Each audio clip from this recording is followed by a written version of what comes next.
George to get it, but he does recover to get to his spot, turns and fires to the baseline. The jump shot is good to the left. Sidesteps his defender to the rim and lays it in. What a move! Well, looking at last night's game against the Pistons was a sight to see. I mean, look who decided to show up and, decide to play in last night's game. Definitely a good sight to see Kawhi Leonard out there. First of all, Kawhi Leonard played, 25 minutes or so. And, within that 25 minutes, he only scored about 6 points. He only scored 6 points. But that's okay. That's okay. I mean, because it's just great to see him out there. It's great to see him, getting his feet wet out there and getting acclimated with the team and everything. And it's great to see that, his return was a lot quicker than even what I even expected it to be. Because I was expecting it maybe to be like another week out or so. But, he returned last night and the Clippers got a narrow victory, 96-91, I believe. But it just goes to show when Kawhi's in the lineup, it makes a lot of difference, because defensively they can do more things and it allows everybody else to go back into their natural position where you saw Reggie Jackson look a little bit more comfortable. Honestly, Reggie Jackson was the leading scorer, for the Clippers, you know what I'm saying? So I feel like Kawhi, he affects everything in so many ways, with that team or any team that he's been on because he does so much things. And as I always say, Kawhi makes up for a lot of issues and mistakes that, that the Clippers make or the Clippers have. Any flaws the Clippers have, Kawhi can, pretty much damn near make up for all of them because he's so good on both ends of the floor. He's always moving. His eyes are always moving. His hands are always moving, and his movements in regards to when he decides to strike, maybe go for a steal or cause a turnover, and not only that, it's just the fact that his presence on the defensive end, his presence on the floor is so loud because people know he can drop 30 on this end efficiently, but he also can make a splash play on defense as well. So it's like, when you're dribbling the ball, and Kawhi is near you, it can make some players nervous. And I'm pretty sure it does just because how big his hands are, how good he is defensively, and what type of effect he has on the game from that side of the floor, because that's what he got drafted in the NBA for, defense. And then he just turned into an offensive guru type player where, he just couldn't be stopped. So it's good to see him out there. It's good to see him get his feet wet. I mean, 25 plus minutes, 25 minutes of play. He just, got to get his rhythm back. He only gave you 6 points, but that 6 points it's better to see him put some points on the board and be on the floor rather than him sitting on the sideline, not contributing at all. So that's definitely a good sign. PG, wow. 5 for 18. I think he only had like about 15 points, something like that. PG has got to be better. And there again, this is another video where I'm saying he has to be better. And I don't want to be saying this, when playoff time come. And I really hope I'm not saying this then. And because I know Paul George, we know what Paul George can do. We've seen him throughout his career. This guy can when this guy catches a rhythm and get hot, he can really get hot. He can really scorch. I mean, he was in MVP conversations a couple of times in his career. So not too long ago either. I'd say about 5, maybe, 5 years ago or so, he was probably in an MVP conversation, I think, when he was with OKC or something like that. So we've seen Paul George cook. We know Paul George can cook. I mean, there's no doubt. We definitely know Kawhi can, but this is my thing. Paul George just has to really find a way to be more effective, if the jump shot's not falling, I mean, I'm not specifically talking about last night, but I'm talking about totality, all the games I've seen, this season. Paul George can't settle for jump shots all the time because when they're falling, that's good. But when that jumper is not falling, you're hurting the team. You're not helping. And this is the reason why I love the fact that Kawhi Leonard is, back now, because Kawhi is going to lead by example. He's going to go out there, and if his jump shot's not falling, some nights you'll see Kawhi be more aggressive going to the paint, especially, when he gets a little bit more comfortable, with his legs, his knees, and all that stuff, feeling great, all that stuff. You'll see him be a lot more aggressive because we're used to.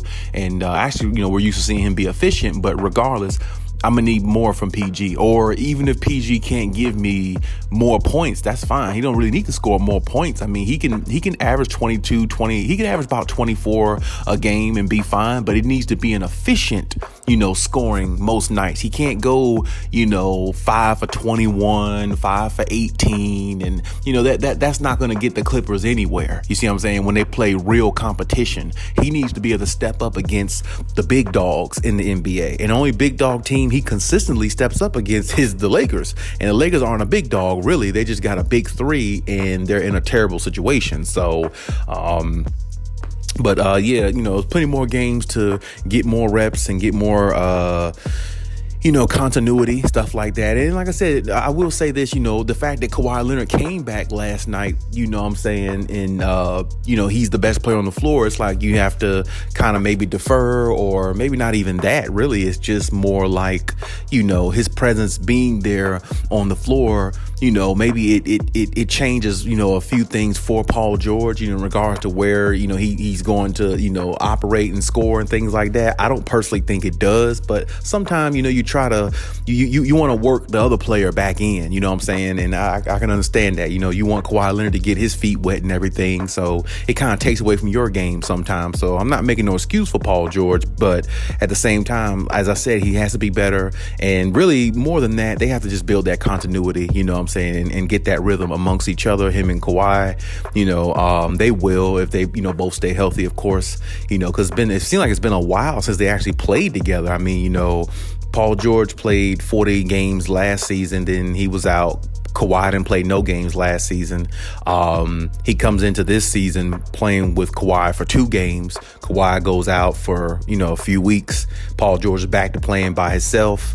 And, now Kawhi comes back. It's like, it just seems like they haven't really, even though they're both star players, they really haven't played enough basketball together, as a duo, to me, to be the best duo in the NBA. They really haven't played enough games together, and we haven't seen as much as we wanted to see from them. But we know what both of them can do when they're right. So, I mean, that's what we hang our hat on. That's what that's what we're going to look forward to. So, I want to see, how they can grow from here, and, what, continuity they can get, out of, the rest, everybody on the team, and how they can really build on what they already have. They got a lot of players. They got a lot of talent. We know that. But how can they build on top of all that they have and reach a plateau that other teams can't? Because right now, the league is really wide open, you know what I'm saying? And the Clippers really have an opportunity that nobody probably can even imagine, that you think about it right now, because the Warriors can't even win a road game. Klay Thompson doesn't look the same. Stephen Curry is getting dried out. He's putting up 50 points and they're still losing games. He's putting up 50 points. I mean, that's almost unreal. And, there's nobody on the East that's a real threat, because the Nets right now, with the Kyrie thing, that looks a little bit suspect, up in the air. Kevin Durant's comments and things like that. He did hit a game-winning shot, I believe. So, shout out to him. But I mean, Kevin Durant's great anyway, so what does it matter? The Lakers are definitely, tanking. And it's like, it's like right now, the Clippers definitely are the best team out here in California, because it's like, who in California is really doing well like that, or that you could see? I mean, I'd say, hell, the Kings are doing better, or just about as good, I feel like, as the Warriors. I mean, it seems that way. It's not really, they're not a better team than the Warriors, I don't believe, but it just seems like they are. And then, hell, it seems like the Kings are better than the Lakers too. You know what I'm saying? And the Clippers, to me, are better than the Kings, because they just beat the Kings, about a week ago. Paul George dropped like 40 on them. So, I mean, they're definitely the best team out here in LA. They're definitely, in the forefront there. But honestly, the league is so wide open right now. I mean, honestly, the Clippers could really take advantage of a lot, So the Clippers just need to, build that chemistry and find a way to stay on the court. That's my main thing with them. You got to find a way to stay on the court for this to really work. And as I said, Ty Lue, maybe his coaching will get a little bit better, because I know Kawhi Leonard, he is if he went at Greg Popovich back in the day, and on San Antonio Spurs, I know he would say what he has to say to Ty Lue. I know he would tell Ty Lue, listen, we need to implement this. This needs to be in place. That needs to be in place. Let's think about this. Let's think about that. Behind closed doors, Kawhi is probably talking a whole lot more than what people think. They have this notion about Kawhi where he doesn't speak. He's not a good leader.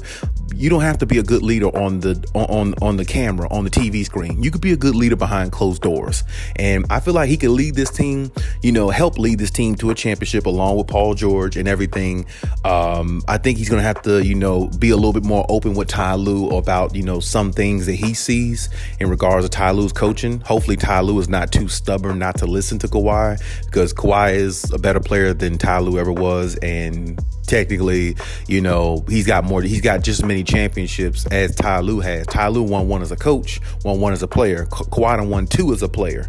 So I mean, he knows the game in and out, and he's a superstar doing it. He wasn't a role player, so Kawhi can see things that Ty Lue can see. Plus, he can see things Ty Lue can't see. So I hope Ty Lue is very open to listening to what Kawhi and some of the other guys have to say, because he's gonna have to change a little bit about his coaching style. This team's gonna win a championship, even though Kawhi is there, he's back, and all that stuff. But it doesn't matter. Everybody has to put a hand in. Everybody has to put a hand in when it comes to trying to win a championship. So that means coaches got to be right and the players got to be right. Can't just be players doing well and the coaching staff is doing piss poor, or they're coaching average. That's not good. Ty Lue's going to have to coach better than average. He's going to have to coach above average to great for them to win a championship, because this is not checkers. This is chess when it comes to winning a championship. And if Ty Lue has won a championship with LeBron James, before on Cleveland, but he lucked out at that situation because LeBron and Kyrie just went, they just went crazy on the court, dropping like 40 points a game when they were down 3-1. That hopefully that's not the case that they have to do here with, the Clippers, because see, that just goes to show you there, when he was with Cleveland, he had a coaching style that, LeBron disagreed with at times. You see what I'm saying? And it put them in a 3-1 hole, I thought, because the way he was coaching, based upon the way the Warriors played, it played right into the Warriors' hands. And it took LeBron's greatness along with Kyrie to pull them out of a 3-1 hole to win the championship. And of course, Draymond getting, I think he got suspended for one of those games too. That definitely helped too. But at the same time, it doesn't matter. Ty Lue has to get all that Doc Rivers mentality. He got to get all that out of his system if this team's going to win a championship. I believe they can. They got all the pieces, no doubt about it. Everybody knows that. But that coaching is a very, very big key to their success. So, as I said, I'm glad the Clippers got the win. Now they're 2 games above 500. See if maybe they can, build on top of that, get a few games in, win a few more games, get a winning streak before their schedule gets even a little bit more tougher. And, kind of just get going, kind of get that rhythm that a lot of people envision them to have, simply because they're such a good team and they got so much depth. And, just kind of take it from there and see what happens. If they have to load manage Kawhi a few games here and there, 1 or 2 games, or he's going to sit out this game, come back the next game, something like that. Okay, that's fine. Whatever they need to do to get through the season. But hopefully, Kawhi plays a lot more than he sits, of course, because, they got to build that continuity and cohesiveness. Without that, it's no championship. So they got to have him on the floor. They got to have PG on the floor. Like I said, their chemistry alone has to be top notch. And I don't really believe that it is at the moment, because, as I said, they haven't really played with each other in almost like a year, seemed like, not consistently for a while. So, I mean, let them, they have to build their continuity, and they got to get some chemistry with John Wall too, because John Wall has not, played with this team before up until this year. So, all that has to transpire, and it will if they stay healthy. So, let's just see what happens, and, let's see, where it goes from here, and hopefully nothing but better days for the Clippers. But hey, that's my take on everything. Leave any comments in the comment section. Check out my other videos if you haven't. Also, please like, subscribe, and hit the notification bell if you like. And hey, Khaliis out.